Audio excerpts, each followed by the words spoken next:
बिस्मिल्लाहिर्रहमानिर्रहीम। अस्सलामु अलैकुम।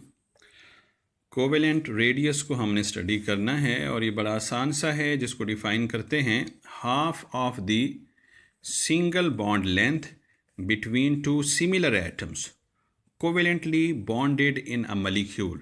एक मॉलिक्यूल में कोवेलेंट बॉन्ड के साथ जुड़े हुए दो एक जैसे एटम्स, बशर्ते कि वो कोवेलेंट बॉन्ड सिंगल हो, तो उनके माबैन जो फासला होगा उस फासले का जो निस्फ होगा वो कोवेलेंट रेडियस कहलाएगा। मसलन ये H2 है, आप देख सकते हैं ये दो सिमिलर एटम्स हैं और इनके दरमियान सिंगल बॉन्ड है, तो शर्त तो पूरी हो गई। तो अब इनके जो बॉन्ड लेंथ का निस्फ होगा वो कोवेलेंट रेडियस कहलाएगा। आसानी की खातिर हमने ये मॉडल बनाया है। ये न्यूक्लियस है एक हाइड्रोजन का, ये दूसरे हाइड्रोजन का न्यूक्लियस, और ये इसका वैलेंस शेल, ये इसका वैलेंस शेल। तो ये आपस में कनेक्टेड हैं, कोवेलेंट बॉन्ड बना हुआ है और इनके दरमियान जो बॉन्ड लेंथ आती है ये बनती है 75.4 पिकोमीटर। अब इसका निस्फ क्या होगा? कोवेलेंट रेडियस ऑफ हाइड्रोजन, ये बॉन्ड लेंथ, और इसको 2 पे डिवाइड करेंगे तो ये इसका हाफ हो जाएगा 37.7 पिकोमीटर। बाज़-औक़ात ऐसा होता है कि दो डिसिमिलर एटम्स के दरमियान बॉन्ड वजूद में आता है, जैसा कि हमारे पास है मिथाइल क्लोराइड।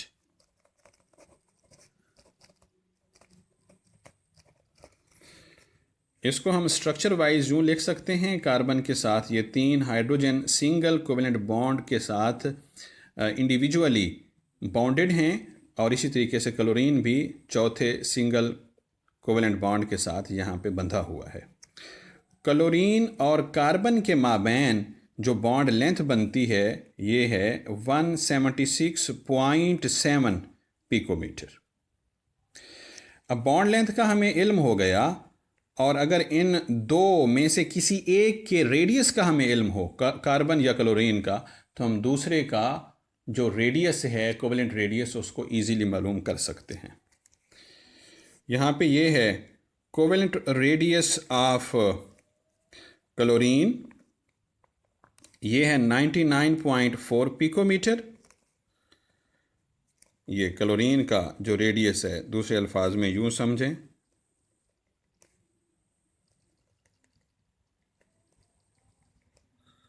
ये यहाँ तक, ये है 99.4 picometre.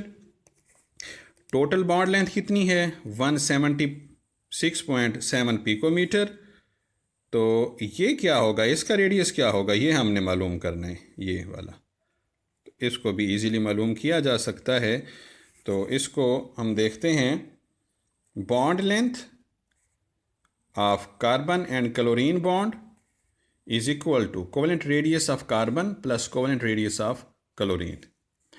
Bond length of carbon ये हम मालूम करना चाहते हैं, तो कोवेलेंट रेडियस ऑफ कार्बन हम मालूम करना चाहते हैं, तो कोवेलेंट रेडियस ऑफ क्लोरीन को बॉन्ड लेंथ से सब्ट्रैक्ट कर लेंगे। इसको लेफ़्ट साइड पे ले आएंगे तो इससे ये सब्ट्रैक्ट हो जाएगा, इससे माइनस हो जाएगा।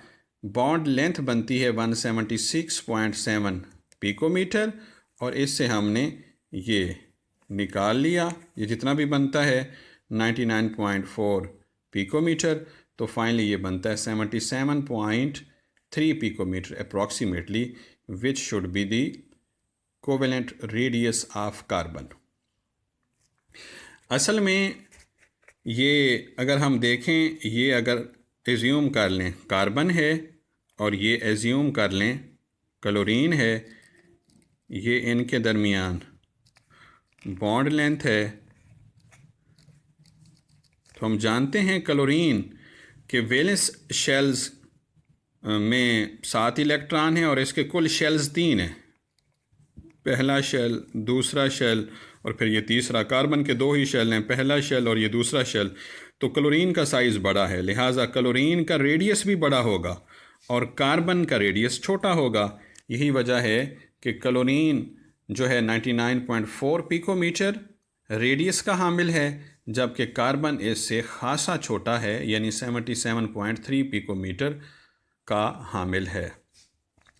तो डिसिमिलर एटम्स के दरमियान अगर कोवेलेंट रेडियस मालूम करना हो तो फिर हमें बॉन्ड लेंथ के निस्फ से ये नहीं बल्कि बॉन्ड लेंथ का भी पता हो और दो में से किसी एक के रेडियस का भी इल्म हो तो फिर हम दूसरे एटम्स का कोवेलेंट रेडियस मालूम कर सकते हैं, जैसा कि यहाँ हमने मालूम किया। तो यूनिट्स इसमें भी वही हैं, नैनोमीटर, एंगस्ट्रॉम, पिकोमीटर, और फैक्टर्स भी इसमें वही हैं, number of shells, nuclear charge, shielding effect and penetration power of orbitals, और पीरियाडिक ट्रेंड भी इनका सेम है।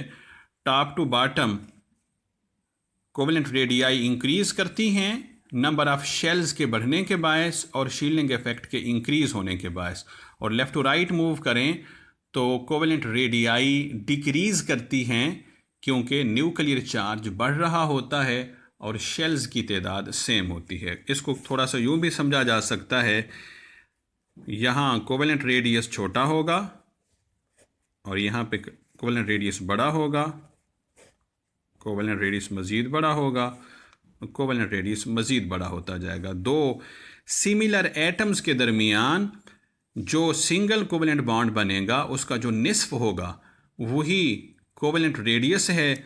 और चूँकि टॉप टू बॉटम आते हुए फ्लोरीन में चूँकि 2 शेल्स हैं और क्लोरीन में 3, ब्रोमीन में 4 और आयोडीन में 5 शेल्स बढ़ते जाएंगे तो उसका साइज़ बढ़ेगा, लामहला तौर पर उसका रेडियस भी बढ़ेगा। आयोडीन का रेडियस ये है तो ब्रोमीन का उसका रेडियस कम होगा, क्लोरीन का उससे कम होगा, फ्लोरीन का उससे कम होगा, और इस तरीके से इसको अच्छे तरीके से ज़हन नशीन किया जा सकता है। ये जो कोवेलेंट आयनिक और एटॉमिक रेडियाई हैं, ये बहुत सारे क्वेश्चंस में हमें कंपाउंड्स की या एटम्स, एलिमेंट्स की फ़िज़िकल और केमिकल प्रॉपर्टीज़ को समझने में बड़े हेल्पफुल साबित होते हैं। और ये बज़ाहिर तो बड़ी आसान सी चीज़ें हैं और यकीनन आसान ही हैं, मगर इनका बहुत सारी और चीज़ों को समझने के लिए नॉलेज के तौर पर माइंड में होना ज़रूरी है। ओके जी, अल्लाह हाफ़िज़।